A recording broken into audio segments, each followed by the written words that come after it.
Assalamualaikum warahmatullahi wabarakatuh. Saya Dini Kristina dari kelas R2 akan mempresentasikan tentang Continuous Improvement tentang ISO 22000, yaitu tentang sistem manajemen keamanan pangan. Yang di dalam PPT ini yang akan dijelaskan yaitu definisi dan pengertian, langkah-langkah memperoleh ISO 22000, dan metode dalam ISO 22000. Nah, di sini pengertian continuous improvement itu intinya adalah usaha-usaha berkelanjutan yang dilakukan untuk mengembangkan dan memperbaiki dalam produk, pelayanan, ataupun proses. Jadi, dalam continuous improvement itu si perusahaan terus melakukan usaha-usaha perbaikan yang berkelanjutan agar sistemnya menjadi bentuk terbaik. Kemudian 4 tahap dasar yaitu perusahaan harus mampu mendefinisikan proses manajemen yang bermanfaat dan berguna, yang bukan hanya secara umum tetapi dapat menjelaskan secara rinci, deskriptif, yaitu tentang deskripsi kerja, langkah-langkah, pedoman, dan identifikasi yang jelas. Kemudian nomor 2 itu perlu persamaan persepsi antara unit IT dan unit pengguna dengan kolaborasi dalam menentukan teknologi yang bukan hanya mutakhir namun juga dapat diadopsi oleh unit.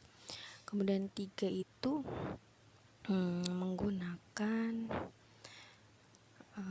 menggunakan sumber daya yang sudah ada dalam organisasi dengan mengeksplor lebih dalam dan membagi pengetahuan tersebut kepada seluruh personal.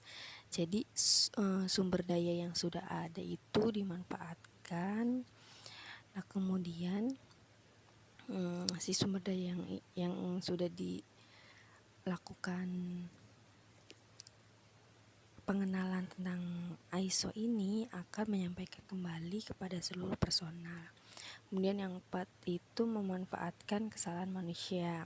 Nah, dalam poin nomor 4 ini contohnya si karyawan melakukan kesalahan pada saat melakukan pekerjaan.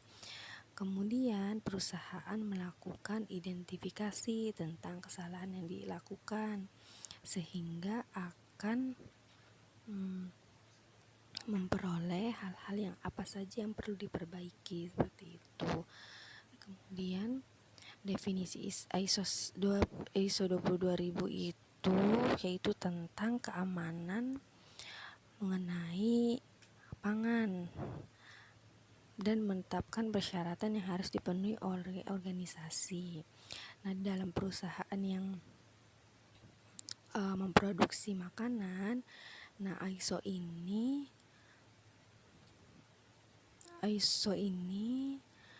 mengatur tentang sistem manajemen pada keamanan pangan. Apa saja yang boleh dilakukan dan tidak boleh dilakukan pada perusahaan yang memproduksi makanan. Nah, kemudian ISO 20000 yang terbaru itu pada tahun 2018 adalah standar keamanan pangan untuk bisnis dalam rantai makanan global. Organisasi Internasional untuk Standardization atau ISO mengembangkan standar ISO 20000 pada tahun 2018 yaitu tentang sistem manajemen keamanan pangan dan persyaratan untuk setiap organisasi dalam standar rantai makanan. Nah, adapun sistem manajemen keamanan pangan berdasarkan ISO 20000 pada tahun 2018 itu yaitu komunikasi interaktif di seluruh organisasi. Jadi ada komunikasi di setiap organisasi agar hal-hal yang disampaikan itu bisa diserap dengan baik. Nah, kemudian yang 2 itu manajemen sistem yang mencakup dokumentasi. Ketiga, program persyaratan yang memastikan lingkungan yang bersih dan sanitasi. Yang keempat, prinsip HAC yang membantu mengidentifikasi mencegah dan menghilangkan bahaya keamanan pangan. Kemudian